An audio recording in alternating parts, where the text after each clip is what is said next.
அவரை ஒருபோது இந்த மக்கள் தலைவராக பார்க்க மாட்டார்கள், ஏற்க மாட்டார்கள். ஏன்?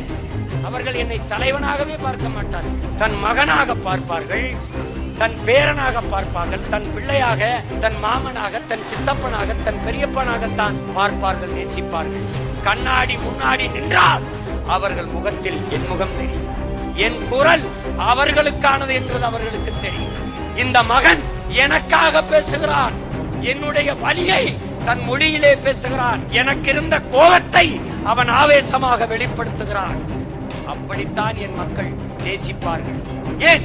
நாம் அந்த மக்களிடம் இருந்து அந்த மக்களுக்காக, நாம் வானத்திலிருந்து வந்து இறங்கியவர்கள் அல்ல, அவர்கள் வயிற்றிலிருந்து வந்தவர்கள்.